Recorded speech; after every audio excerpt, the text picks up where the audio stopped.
మహబూబాబాద్ జిల్లాలో దారుణం జరిగింది. పండగ పూట భార్యాభర్తల మధ్య చెలరేగిన గొడవ భార్య హత్యకు దారితీసింది. అతి కిరాతకంగా భార్యను గొడ్డలితో నరికి చంపిన కసాయి భర్త పారిపోయాడు.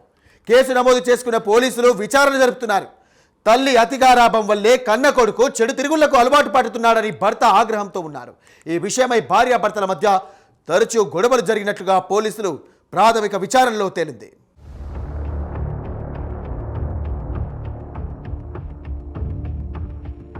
ఈ హత్య మహబూబాబాద్ జిల్లా నెల్లికుదురు మండలం ఆలేరు గ్రామంలో జరిగింది. కొడుకుపై కన్న తల్లికి ఉన్న మమకారం చివరికి ఆ తల్లి ప్రాణాలు బలి తీసుకుంది.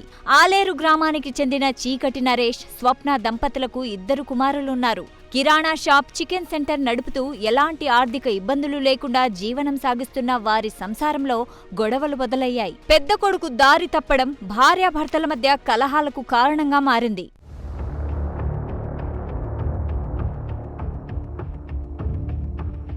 భార్య పట్ల అనుమానం, అసహనం పెంచుకున్న భర్త నరేష్ సైకోలా ప్రవర్తించాడు.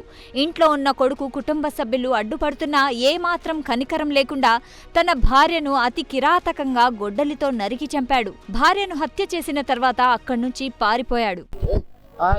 బాగా తిడతాడు, బాగా ఇక మానసికంగా బాగా మెంటల్గా అయితే బాగా టార్చర్ పెడతాడు. అన్న మాటలతోనే బాగా తాగొత్తాడు. అమ్మని ఎట్లా పడితే అట్లా కొడతాడు.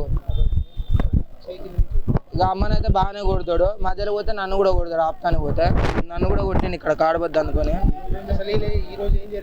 ఈరోజు నేను పడుకొని ఉన్నాను, నాకు తెలియదు. నేను లేచేదాకా అమ్మని కొడతా అన్న నాన్న.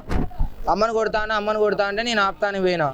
నేను ఆపుతానికి పోతే నన్ను కూడా కొట్టిండు. నన్ను కొడతా అంటే నేను ఎందుకు ఆపానని మళ్ళీ నేను ఇంట్లో పోయినా. మళ్ళీ కొడతానని మళ్ళీ వచ్చి నాన్నని సైడ్కి నెట్టెత్తే కింద పడ్డాడు. కింద పడి గొడ్డలు తీసుకొని వస్తాను మీదికి నరుకుదామని. నేను ఎమ్మటే చూసి డోర్ వేసిన. బయట నుండి డోర్ వేసి నేను బయటికి పోయినా. బయటికి పోయేసరికి కిటికీలు మొత్తం పలగొట్టిండు.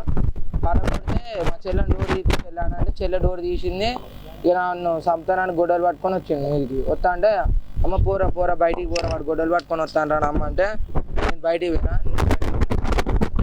అమ్మని ఒక్కదాన్ని చేసి లేచేసరికి నేను బయటకు పోయేసరికి పెద్దమ్మని కొడుతుంటే అప్పుడే పెద్దమ్మ బయటకు వచ్చేసరికి అన్నయ్యని పెద్దమ్మ కొట్టినాక లోపలికి వచ్చి బాగా కుట్టింటే నేను ఆపోతే నన్ను నూకిన తర్వాత కూడా మళ్ళీ బయటకు వచ్చి కూర్చుంది పెద్దమ్మ కూర్చుని.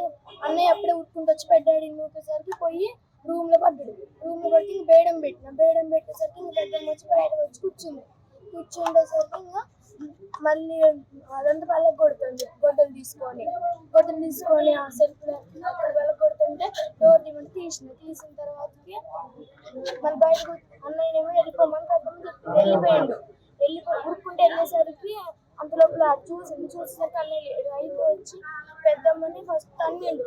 తంత మొత్తి పెట్టాడని ఎంత మొత్తుకున్నా వినలేదు. వినకపోయేసరికి మా మమ్మీకి ఫోన్ చేసింది. అంతలోపల ఈ మీద బాగా వేసింది, చాలా దెబ్బలు వేసిండు. గొడ్డలు తీసిన తర్వాత మళ్ళీ పెద్దమ్మ ఇట్లా తిరిగితే ఒకేసరికి మెడ మీద వేసిండు.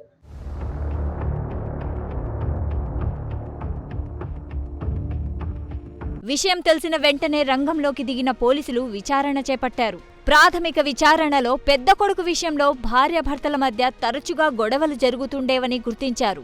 మృతురాలు స్వప్న తన పెద్ద కుమారుడు విక్రమ్ పట్ల అతి గారాభం చేయడంతో ఇష్టం వచ్చినట్లు తిడుతున్నాడని, తండ్రి మాటలు లెక్కజేయడం లేదని తరచూ భార్యాభర్తల మధ్య గొడవలు జరిగేవని గుర్తించారు. దీనికి తోడు భార్య పెత్తనం పట్ల అసహనం పెంచుకున్నాడు. ఈ క్రమంలోనే ఈరోజు ఇద్దరి మధ్య గొడవ జరిగింది. మాటా పెరగడంతో ఆగ్రహంతో భార్య స్వప్నపై గొడ్డలితో దాడికి పాల్పడ్డాడు. మెడపై నరకడంతో అక్కడికక్కడే మృతి చెందిందని నెల్లికుదురు సిఐ సత్యనారాయణ తెలిపారు. చీకటి స్వప్నానికి 30 సంవత్సరాలు. చీకటి నరేష్ అని ఆలయ మ్యారేజ్ అవ్వడం జరిగింది. వాళ్ళకి 2 కుమారులు. పెద్ద కుమారుడు వచ్చేసి విక్రమ్, చిన్న కుమారుడు వచ్చేసి సందేశ్.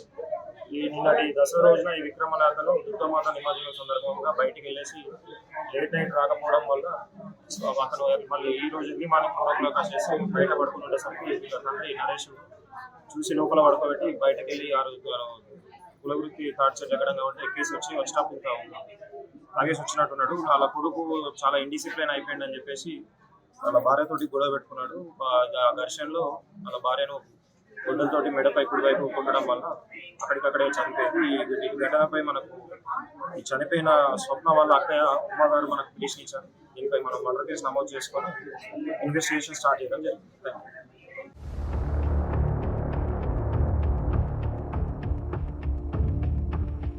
భార్యాభర్తల మధ్య కలహాలే ఈ హత్యకు కారణమని ప్రాథమిక విచారణలో తేల్చిన పోలీసులు పోస్టుమార్టం నిమిత్తం డెడ్ బాడీని జిల్లా ఆస్పత్రి మార్చురీకి తరలించారు. కుటుంబ సభ్యుల ఫిర్యాదుతో కేసు నమోదు చేసి దర్యాప్తు చేస్తున్నారు. తన కుటుంబ బాధ్యతలు తన భుజాలపై వేసుకుని నడిపిస్తున్న భార్యను అతి కిరాతకంగా హత్య చేసిన ఆ ఉన్మాదిని వెంటనే అరెస్ట్ చేసి కఠినంగా శిక్షించాలని మృతురాలి కుటుంబ సభ్యులు కోరుతున్నారు.